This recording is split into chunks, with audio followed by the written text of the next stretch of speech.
ఓం గురవే సర్వలోకానాం విషజే భవరోగిణాం నిధయే సర్వవిద్యానాం దక్షిణామూర్తయే నమః. ఓం నమః ప్రణవార్థాయ శుద్ధజ్ఞానైకమూర్తయే నిర్మలాయ ప్రశాంతాయ దక్షిణామూర్తయే నమః. జయ దక్షిణామూర్తి. ఓం గం గణపతియే నమః. ఓం శ్రీ మాత్రే నమః. శ్రీ దక్షిణామూర్తి వారాహి భక్తి ఛానల్కు స్వాగతం. నేను మీ శ్రీనివాస్. రేపు ఫాల్గుణ మాస అమావాస్య సందర్భంగా షష్టగ్రహ కూటమి ఈ అమావాస్య రోజున ఏర్పడుతుంది. దీనివల్ల జాతకరీత్యా అనేక రాశులు గల వాళ్లకు జరగరానిది జరిగిపోతుందని ప్రచారం చేస్తూ ఉన్నారు. కొందరు రాశులను అయితే భయపెడుతూ ఉన్నారు. ఇలా చెప్పే వాళ్ళ పట్ల మీరు చాలా జాగ్రత్తగా ఉండాలి. ఈ జాతకంలో ఉన్నటువంటి షష్టగ్రహ కూటమి నుంచి వచ్చేటువంటి ఏదైతే దోషాలు ఉంటాయో అవి ఆ దోషాలు పోవడం కోసం ఎక్కడో సుదూర ప్రాంతాలైనటువంటి ఉజ్జయిని వెళ్ళి హోమాలు చేయించమంటున్నారు. తిరునల్లారు వెళ్ళి శనీశ్వరునికి పూజలు అభిషేకాలు చేయించమంటున్నారు. అలాగే కుజగ్రహానికి వైదీశ్వరన్ కోవిల్ తమిళనాడు వెళ్ళి పూజలు చేయించమంటున్నారు. ఇవన్నీ కూడా సుదూర ప్రాంతాల్లో ఉన్నటువంటి దేవాలయాలు. అలాగే పితృదోష నివారణ కోసము కాశీ, గయా, త్రయంబకేశ్వరం వంటి పుణ్యక్షేత్రాలకు వెళ్ళి పూజలు చేయించమంటూ ఉంటున్నారు.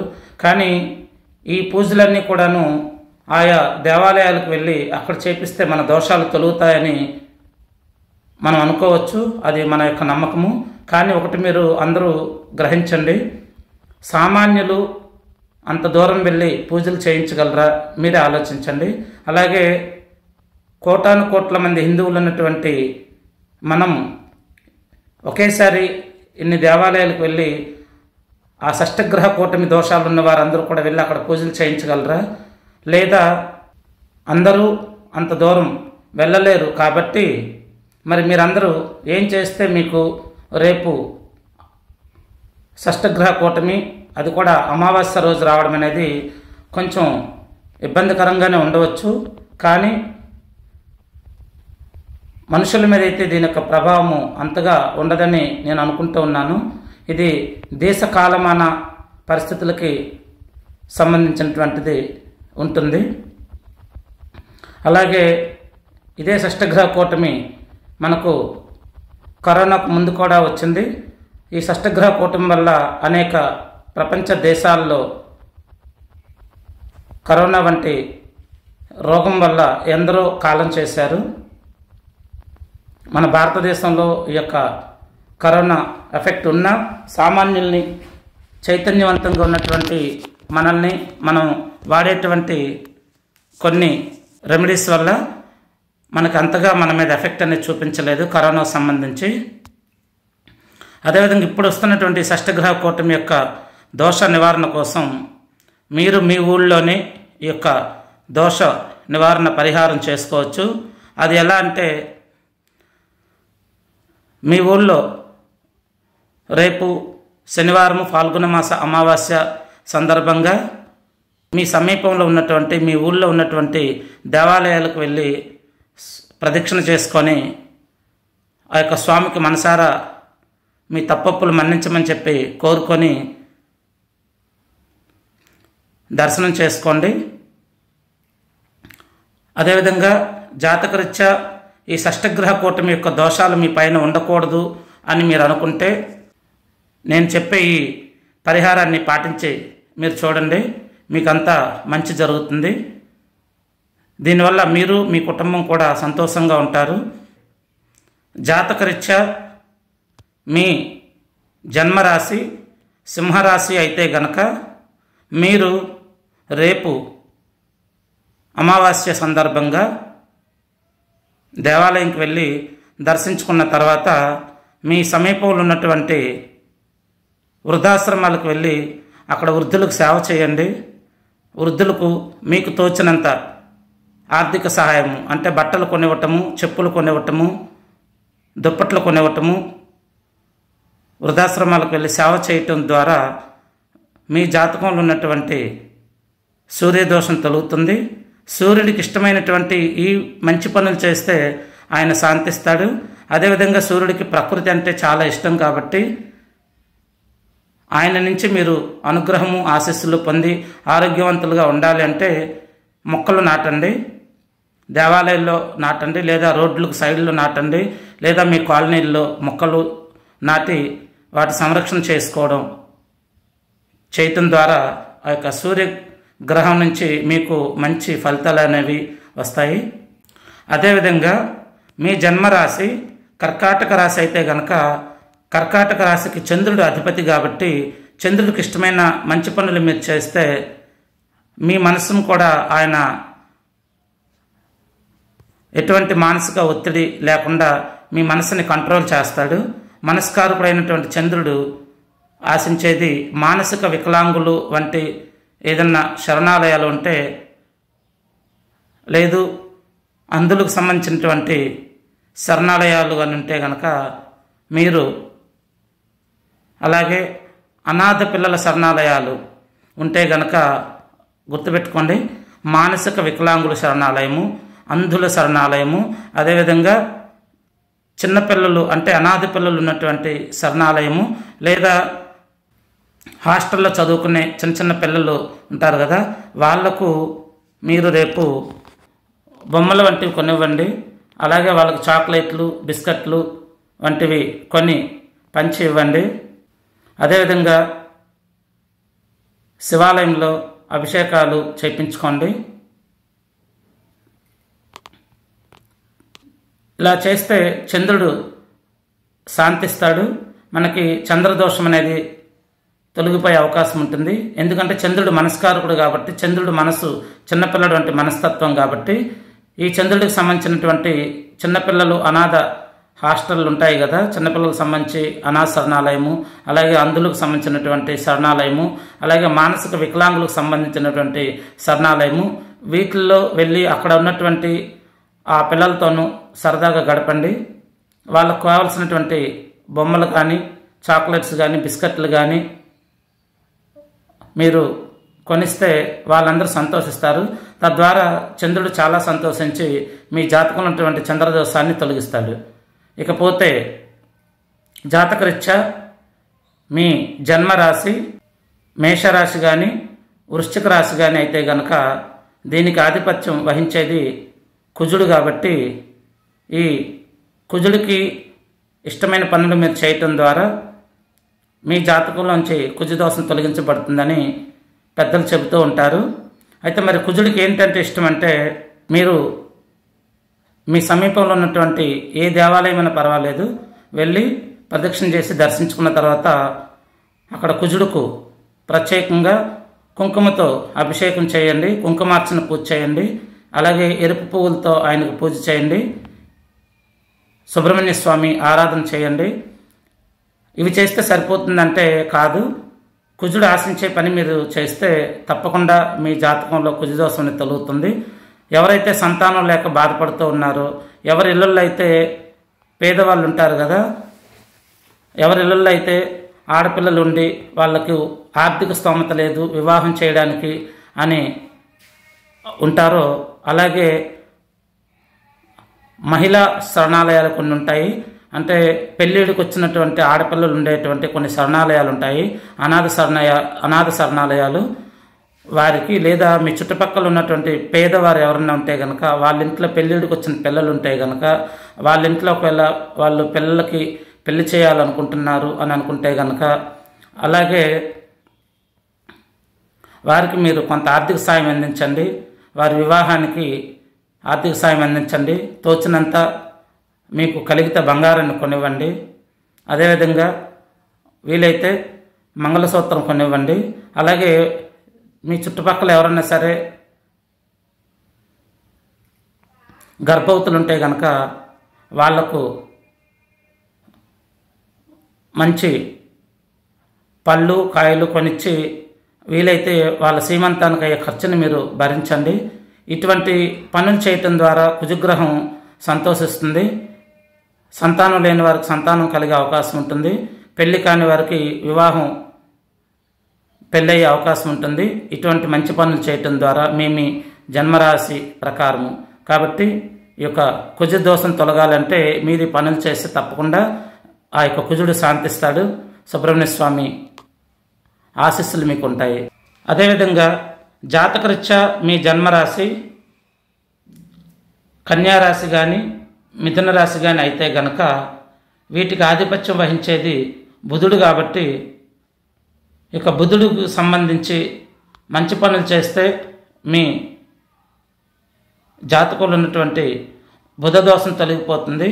ఈ బుధుడు దేనికి సంబంధించిన వాడంటే మనకి కొంత జ్ఞానానికి కారకుడు అంటారు. అదేవిధంగా వ్యాపారం బాగుండాలి, వ్యాపారం అభివృద్ధి చెందాలంటే బుధుడు బలంగా ఉండాలంటారు. కాబట్టి మరి బుధుడికి మనం పూజలు శాంతి హోమాలు చేస్తే సరిపోతుందంటే ఇది సాలదు. మీరు రేపు మీ సమీపంలో ఉన్నటువంటి దేవాలయానికి వెళ్ళి ఈ యొక్క నవగ్రహ ప్రదక్షిణ చేసి బుధుడుకు పెసలు వంటివి సమర్పించి బుధగ్రహానికి సంబంధించినటువంటి పూజ ఏదైనా చేసుకొని ఆయనకి ఇష్టమైనటువంటి సేవా కార్యక్రమాలు మీరు చేయటం ద్వారా మీ జాతకంలో ఉన్నటువంటి బుధగ్రహ దోషం తొలగించబడుతుంది. మరి బుధుడికి ఇష్టమైనటువంటివి ఏంటంటే ఆయనకి పచ్చవంటి ఇష్టం అంటారు కదా. మీరు రేపు వృద్ధాశ్రమాలు అనాథశరణాలయాల్లో పచ్చని కాయగూరలు వంటివి, ఆకుకూరలు, కాయగూరలు, అలాగే పెసరపప్పు, పప్పు ధాన్యాలు ఇలాంటివన్నీ దానం చేయటం ద్వారా మీ జాతకం నుంచి బుధదోషం తొలగించి మీరు వ్యాపారం బాగుంటుంది మీకు. అలాగే ఈ యొక్క బుధుడికి సంబంధించినటువంటి కిరాణా సరుకులు వంటివి కొన్ని అనాథ శరణాలయాలు వృద్ధాశ్రమాల్లో దానం చేస్తే మీకు జాతకంలోంచి ఈ యొక్క బుధ దోషం తొలగబడుతుంది, బుధుడు అనుగ్రహం మీకు లభిస్తుంది. అలాగే శ్రీ మహావిష్ణువుని మీరు ధ్యానించాలి. మహాగణపతిని మీరు ధ్యానిస్తే మీ జాతకంలో బుధ దోషం తొలగుతుంది. జాతకరీత్యా మీ జన్మరాశి ధనుస్సు రాశి కానీ లేదా మీనరాశి కానీ అయితే గనక ఈ రెండు రాశులకి ఆధిపత్యం వహించేది గురుగ్రహం. కాబట్టి ఈ యొక్క జాతకంలో గురుగ్రహ దోషం తొలగితే మన ఇంట్లో ఉన్నటువంటి పిల్లలు బాగా చదువుకోగలుగుతారు. ఎటువంటి పరీక్షలైనా సరే ఎదుర్కోగలుగుతారు. మానసిక ఒత్తిడి లేకుండా ఉండాలంటే విద్యార్థులకు కావచ్చు, పెద్దవాళ్ళకు కావచ్చు, ఎవరికైనా కావచ్చు, మానసిక ఒత్తిడి లేకుండా ఉండాలి అంటే మీరు ప్రతిరోజు అలాగే ప్రతి గురువారం తప్పకుండా శ్రీ దక్షిణామూర్తి ధ్యానం చేయండి. గురుగ్రహానికి అధిపతి ధనుస్సు రాశి మీనరాశికి అధిపతి గురువు కాబట్టి ఈ గురుగ్రహానికి అధిపతి దక్షిణామూర్తి కాబట్టి, అలాగే దక్షిణామూర్తి అంటే సాక్షాత్తు పరమశివుడే కాబట్టి శివాలయానికి వెళ్ళి ప్రదక్షిణ చేసుకొని శివునికి అభిషేకాలు చేసుకొని తద్వారా గురుగ్రహ అనుగ్రహం తీసుకొని దక్షిణామూర్తి ధ్యానము, దక్షిణామూర్తి యొక్క స్తోత్రాలు చేస్తూ దక్షిణామూర్తి పూజ చేయటం ద్వారా మీ జాతకంలో ఉన్నటువంటి గురుగ్రహ దోషం తొలుగుతుంది.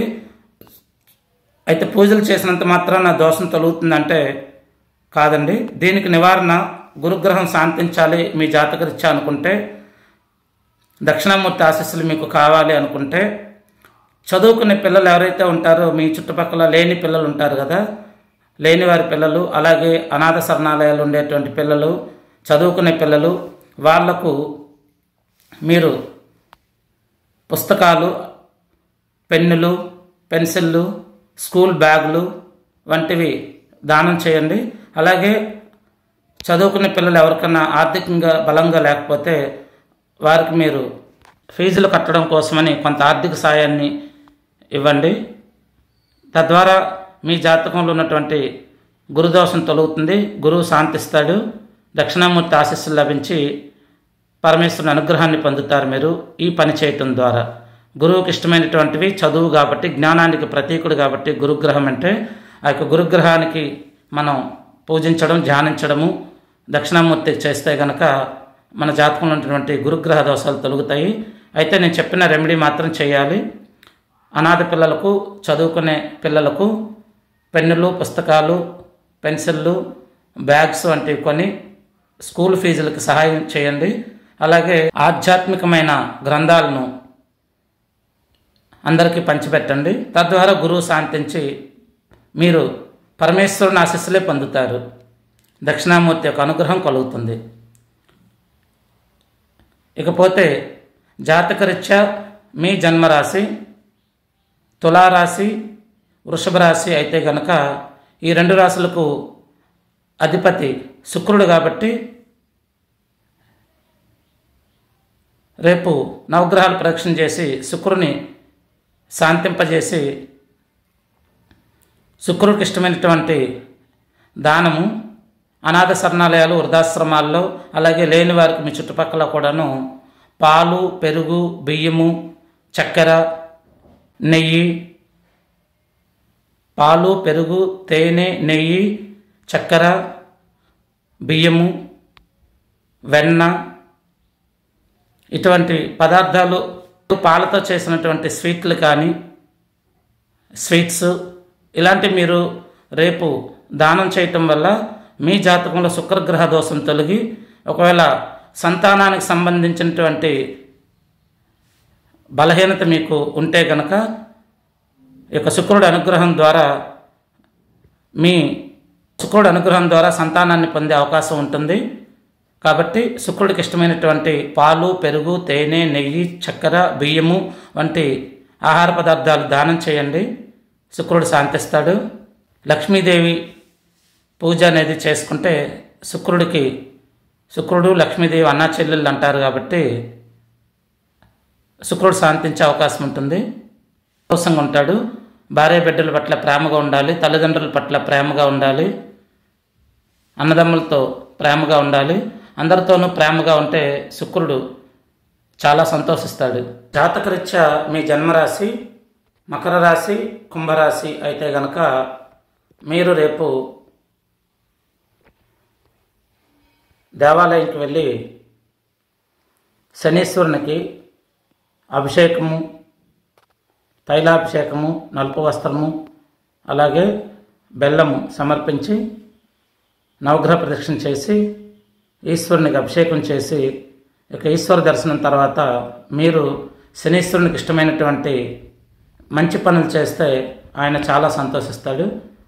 ఆయనకి ఇష్టమైనవి ఒకవేళ ముఖ్యంగా మీరు పోలీస్ డిపార్ట్మెంట్ వాళ్ళైనా, గవర్నమెంట్ ఉద్యోగస్తులైనా, అలాగే రెవెన్యూ డిపార్ట్మెంట్ వాళ్ళైనా దేవాలయాలకు విరాళాలు ఇవ్వటము, అలాగే వృద్ధాశ్రమాలు, గవర్నమెంట్ స్కూల్స్కు మరియు గవర్నమెంట్ హాస్పిటల్స్కు, అలాగే అనాథ శరణాలయాలకు వంటి వాటికి విరాళాలు ఇవ్వడం ద్వారా శని శాంతిస్తాడు, మీకు ఆయురారోగ్యాలు ప్రసాదిస్తాడు, మీకు మనశ్శాంతినిస్తాడు. కాబట్టి గవర్నమెంట్ ఉద్యోగస్తులు ఎవరైనా సరే ఈ పని చేయడం ద్వారా చాలా సంతోషంగా ఉంటారు. వారి కుటుంబ సభ్యులు అందరూ ఆయురారోగ్యాలు ఉంటాయని ఈ సందర్భంగా తెలియజేయడమైంది. రోగులకు సేవ చేయటము, రోగులకు హాస్పిటల్లో ఉన్నటువంటి రోగులకు సేవ చేయండి. వీలైతే రోగులకు రేపు మీరు పండ్లు, భోజనము, అలాగే ఒకవేళ వాళ్ళు బలహీనంగా ఉంటే వాళ్ళ బలానికి కావాల్సినటువంటి మంచి ఆహార పదార్థాలు, డ్రై ఫ్రూట్స్ వంటివి కూడా మీరు కొని ఇవ్వచ్చు వాళ్ళకు. బాదం పప్పు, పిస్తా పప్పు, జీడిపప్పు, మందులు, పండ్లు, దుప్పట్లు, బట్టలు రోగులకు ఇటువంటివన్నీ అందించడం ద్వారా శనీశ్వరుడు శాంతిస్తాడు. మీ జాతకంలో ఉన్నటువంటి శనిగ్రహ దోషం తొలగిపోతుంది. మీరు సంతోషంగా ఉంటారు కుటుంబ సమేతంగా. అలాగే మీ జాతకంలో జాతకరీత్యా రాహు దోషం ఉంటే గనక రాహు కూడా శనీశ్వరుడు ఏం ఆశిస్తాడు అవే ఆశిస్తాడు. కాబట్టి ఈ హాస్పిటల్లో ఉన్నటువంటి రోగులకు సేవ చేయటము, ఈ విధంగా పోలీస్ స్టేషన్లోనూ జైళ్ళల్లోనూ శిక్ష అనుభవిస్తున్నటువంటి ఖైదీలకు పండ్లు, బట్టలు, ఆహారము ఇలాంటివన్నీ అందించడం ద్వారా రాహుగ్రహం శాంతిస్తుంది. ఇక జాతకరీత్యా మీ జాతకంలో కేతుగ్రహ దోషం ఉంటే కనుక కేతువుకి ఇష్టమైనటువంటి పనులు చేస్తే కేతువు చాలా సంతోషిస్తాడు. మీ జాతకంలో ఉన్నటువంటి కేతు గ్రహ దోషం తొలగుతుంది. కేతువుకి ఇష్టమైనవి ఏంటంటే డ్రై ఫ్రూట్స్, ఖర్జూరం పండ్లు, అలాగే దేవాలయ సందర్శన, సుబ్రహ్మణ్య స్వామి దర్శనము, పార్వతీ పరమేశ్వరుల యొక్క దర్శనము, ఇవి చేస్తే కేతు సంతోషిస్తాడు. మరి కేతువుకి ఇష్టమైనటువంటి డ్రై ఫ్రూట్స్, ఖర్జూరము, పండ్లు ఇటువంటివన్నీ కూడా మీరు వృద్ధాశ్రమాల్లోనూ అనాథశరణాలయాల్లోనూ దానం చేస్తే మీకు విశేషమైనటువంటి ఫలితం ఉంటుంది. నేను చెప్పిన పరిహారాలు చేస్తే మీరు సంతోషంగా ఉంటారు, మీ కుటుంబ సభ్యులు సంతోషంగా ఉంటారు. మీకు ముందు మనశ్శాంతి, టన్నుల కొద్ది మనశ్శాంతి అనేది ఫస్ట్ వస్తుంది మీకు. ఇటువంటి రెమెడీస్ చేయటం వల్ల, ఇటువంటి దాన ధర్మాలు చేయటం వల్ల వద్దంటున్నా కానీ టన్నుల కొద్ది మనశ్శాంతి లభిస్తుంది మీకు మొదటైతే. తద్వారా మీరు అందరూ బాగుంటారు, మంచి ఆలోచనలు వస్తాయి. ఎటువంటి కష్టం వచ్చినా కానీ ఎలా ఎదుర్కోవాలి అనే ఒక మంచి ఆలోచన రావడానికి మనం చేసే పనులు మనకి ఉపయోగపడతాయి. కాబట్టి నేను చెప్పిన ఈ మంచి విషయాలు మీకు నచ్చితే ఈ వీడియోని అందరికీ షేర్ చేయండి. అలాగే సబ్స్క్రైబ్ చేసుకోండి, బెల్ కొట్టండి. మరిన్ని మంచి వీడియోలతో మీ ముందుకు వస్తాను. ఓం గం గణపతియే నమః. ఓం శ్రీ మాత్రే నమః. ఓం శ్రీ దక్షిణామూర్తియే నమః.